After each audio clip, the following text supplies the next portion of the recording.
Selamat pagi semua. Apa kabar anak-anak ibu? Semoga semuanya dalam keadaan sehat ya. Di tahun awal pembelajaran ini, kita harus melakukan pembelajaran melalui virtual atau metode pembelajaran jarak jauh dikarenakan adanya penyebaran virus corona atau yang dikenal dalam dunia kedokteran yaitu virus COVID-19. Akan tetapi, kita tetap melakukan pembelajaran dan tetap semangat. Pertama-tama, Ibu ingin memperkenalkan diri. Nama Ibu Aprila Putri Giantama SPD dan Ibu akan mengajarkan mata pelajaran otomatisasi tata kelola kepegawaian. Oh iya, selamat datang di kelas 12. Nah, sebelum kita memulai pembelajaran kita, ada baiknya kita berdoa ya. Dan kita mulai berdoa.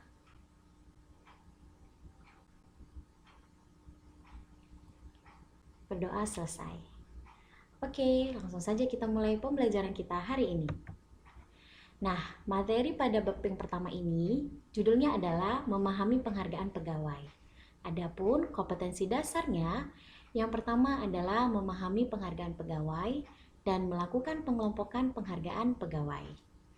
Lalu, apa indikator pencapaian kompetensi pada bab ini? Nah, yang pertama, kamu diharapkan mampu menjelaskan pengertian penghargaan pegawai. Kedua, kamu diharapkan dapat menguraikan manfaat dan tujuan penghargaan pegawai. Oke, mari kita mulai ya anak-anak.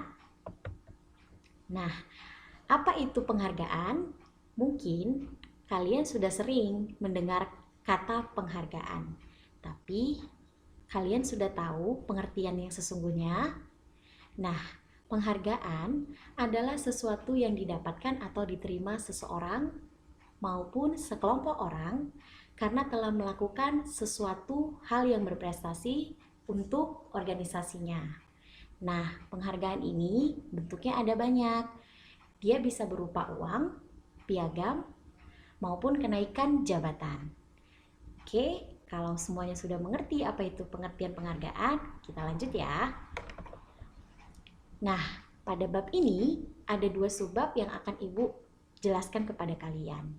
Yang pertama yaitu penghargaan karyawan swasta dan penghargaan karyawan pegawai negeri sipil. Kita langsung mulai aja ya subbab pertama. Nah, menurut Samsudin terdapat 3 fungsi pemberian penghargaan. Yang pertama yaitu pengalokasian sumber daya manusia secara efisien. Yang kedua, penggunaan sumber daya manusia secara lebih efisien dan efektif. Yang ketiga, mendorong stabilitas dan pertumbuhan ekonomi. Sedangkan menurut Nawawi ada 3 jenis kompensasi. Yang pertama kompensasi langsung, yang kedua kompensasi tidak langsung, dan yang ketiga insentif. Nah, apa itu kompensasi langsung, tidak langsung, dan insentif? Ibu akan jelaskan. Jadi, kompensasi langsung adalah kompensasi yang disebut gaji atau upah dan biasanya didapatkan oleh seorang karyawan setiap bulannya atau bersifat tetap. Sedangkan kompensasi tidak langsung, kompensasi ini hanya didapatkan pegawai atau karyawan di luar gaji atau upah tetap dan dia ini bisa berupa uang atau barang. Yang ketiga insentif, yaitu suatu kompensasi yang didapatkan tujuannya agar memotivasi para pekerja agar produktivitas pekerjaan mereka meningkat.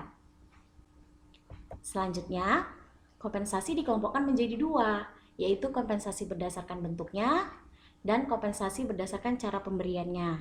Nah, kompensasi berdasarkan cara pemberiannya ini nanti terbagi menjadi 2 lagi, yaitu kompensasi finansial langsung dan tidak langsung.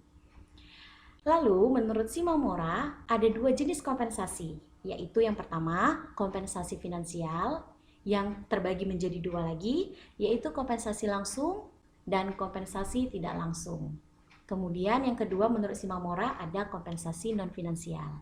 Nah, kompensasi ini yaitu kompensasi pekerjaan dan lingkungan kerja. Oke, selanjutnya.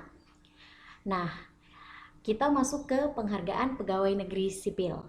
Nah, menurut peraturan pemerintah nomor 11 tahun 2017, pasal 231, PNS yang telah menunjukkan kesetiaan, pengabdian, kecakapan, kejujuran, kedisiplinan, dan prestasi kerja dalam melaksanakan tugasnya dapat diberikan penghargaan.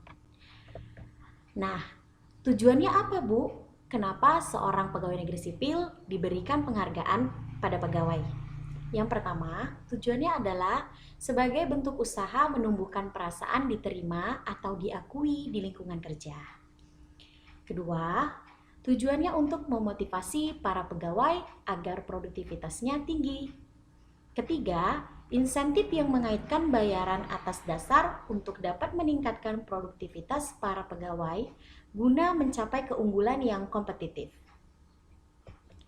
Lalu, pemberian penghargaan itu dapat berupa apa aja sih, Bu? Yang pertama, dapat berupa tanda kehormatan. Yang kedua, kenaikan pangkat istimewa. Ketiga, kesempatan prioritas untuk pengembangan kompetensi. Dan yang keempat, kesempatan menghadiri acara resmi atau acara kenegaraan. Oke, kita lanjut ya. Nah, selanjutnya, menurut Peraturan Pemerintah Nomor 25 Tahun 1994, ada namanya penghargaan seorang pegawai negeri sipil disebut Satya Lancana Karya Satya. Nah, Satya Lancana Karya Satya ini dibedakan menjadi 3 macam. Yang pertama, Satya Lancana Karya Satya 10 tahun yang berwarna perunggu. Yang kedua, Satya Lancana Karya Satya 20 tahun berwarna perak.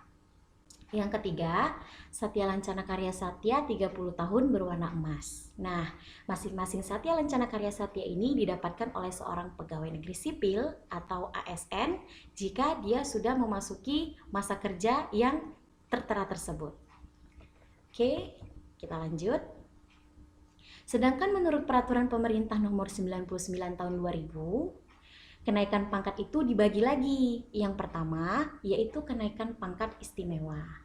Nah, syaratnya apa sih jika seseorang pegawai negeri sipil atau ASN mendapatkan kenaikan pangkat istimewa ini? Yang pertama, syaratnya dia harus menduduki jabatan struktural atau jabatan fungsional tertentu. Kedua, menduduki jabatan tertentu yang pengangkatannya ditetapkan dengan keputusan presiden. Ketiga, dia menunjukkan prestasi kerja yang luar biasa baiknya. Keempat, menemukan penemuan baru yang bermanfaat bagi negara, atau ini disebut inovasi. Yang kelima, diangkat menjadi pejabat negara. Dan yang terakhir, dia memperoleh surat tanda tamat belajar atau ijazah. Nah, kalau tadi kita sudah tahu syarat dari kenaikan pangkat istimewa seorang ASN atau PNS, yang kedua, ini kenaikan pangkat anumerta. Syaratnya apa saja? Yang pertama, seorang PNS atau ASN, dia mendapatkan kenaikan pangkat anumerta, ketentuannya jika dia meninggal dunia dalam dan karena menjalankan tugas kewajibannya. Yang kedua, seorang PNS atau ASN tersebut meninggal dunia dalam keadaan lain yang ada hubungannya dengan dinasnya. Yang ketiga, meninggal dunia yang langsung diakibatkan oleh luka atau cacat rohani yang didapat dalam menjalankan tugas. Yang keempat, meninggal dunia karena perbuatan anasir yang tidak bertanggung jawab ataupun sebagai akibat tindakan terhadap anasir tersebut. Oke, tadi kita sudah tahu menurut peraturan pemerintah. Lalu kita cari tahu jenis penghargaan pegawai lainnya. Jadi dalam negara kita ada beberapa jenis-jenis penghargaan juga yang didapatkan seorang pegawai. Nah, salah satunya yaitu penghargaan dari kementerian. Nah, biasanya kementerian yang memberikan penghargaan kepada anggotanya yaitu Kementerian Keuangan, Kementerian Hak Asasi Manusia, dan Kementerian Kesehatan. Lalu ada juga jenis penghargaan jabatan. Yang pernah dan yang sampai sekarang melakukan penghargaan jabatan ini adalah pemerintah Provinsi DKI Jakarta. Lalu ada jaminan kecelakaan kerja dan jaminan kematian. Kemudian yang terakhir ada penghargaan dari pemerintah daerah kepada PNS. Oke, sampai sini pelajaran kita hari ini. Ibu harap kalian semua mengerti dan memahami. Untuk selanjutnya, Ibu akan membuka sesi tanya jawab jika ada yang belum jelas atau ada yang ingin mempertanyakan hal-hal yang lainnya. Yang menyangkut soal pelajaran ya pastinya. Kamu bisa hubungi melalui WhatsApp pribadi Ibu atau nanti melalui chattingan tanya jawab. Sampai sini dulu pelajaran kita hari ini. Oh ya, jangan lupa tetap jaga kesehatan, hindari tempat keramaian, dan tetap semangat belajar di rumah. Nah, sebelum kita mengakhiri pembelajaran kita, ada baiknya kita berdoa dulu ya menurut agama dan kepercayaan kita masing-masing. Berdoa dimulai.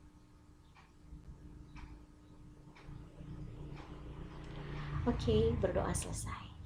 Nah, terima kasih anak-anak ibu yang sudah menonton video pembelajaran hari ini. Semoga kalian tetap semangat belajar.